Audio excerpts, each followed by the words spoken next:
Here's how we create a graphic variant.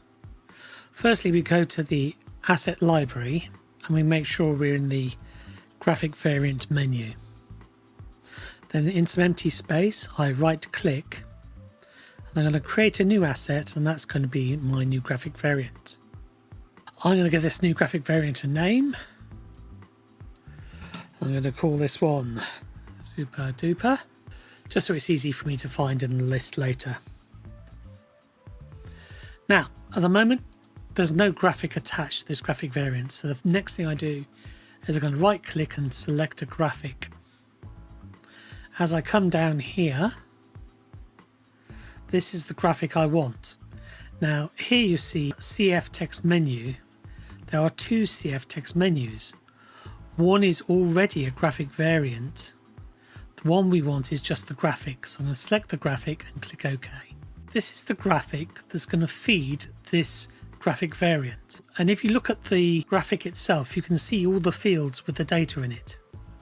If I click on the variant, now I've got no data and no fields to update. We can fix this by hitting Modify, then clicking Sync. And this synchronizes all the fields that are in the graphics page onto the graphic variant. Once I've done that, I hit Done. Here are my graphics. If we wanted to manually update this by just typing in text, we can click on this little box here, and that makes it right accessible. So that could become my program.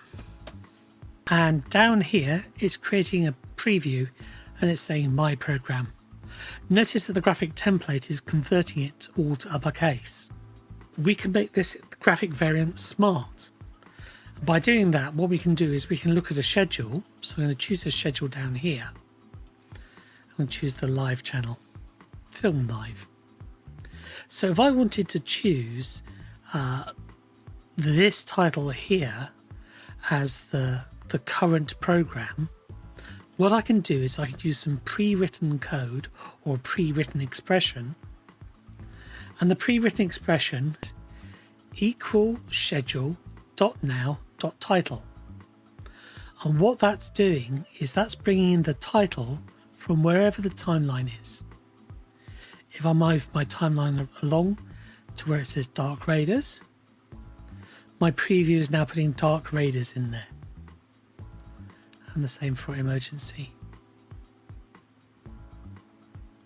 So anything that starts with an equal sign, like this, is actually a pre-built expression.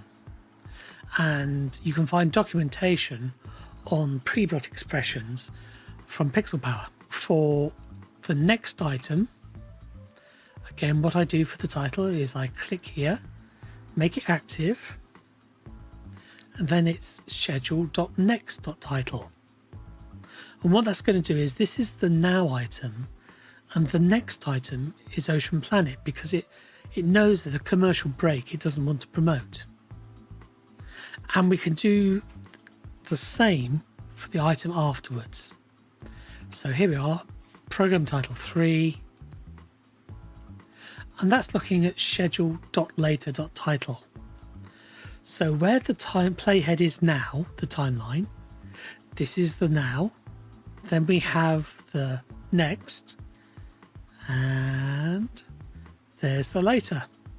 And you can see these program names have updated these three titles here.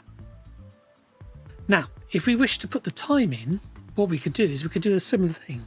We could copy this, make the time active, and paste it, and instead of saying equals schedule.now.title, we just change this to do schedule.now.time. And there's our preview, and there's our time, 15:45. Now we might want to modify how this has written the time. We might want to add some words in front of it. So the way I'm going to do this is, instead of using a pre-built expression, I'm going to use a custom-built expression using JavaScript. So up here I have a script window. Here is the script I wrote earlier. So what we have here is actually 3 different bits of script. The function means that the script between the curly brackets can be called at any time. This first function is called today now. The second function is called today next. And the third function is called today later. So if I take the name of this function, today now, with the round bracket, and I copy this, and I come down to the time, I paste that in there. Here it is generating our preview. What it's done is it's just pasted in this word.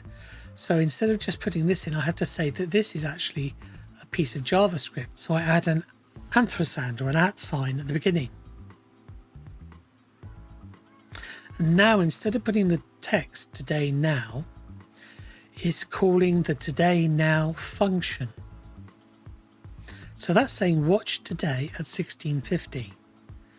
This program start was 1650, so I can copy this. Come down here for the next time, paste that in here, and I've called this script next, this function.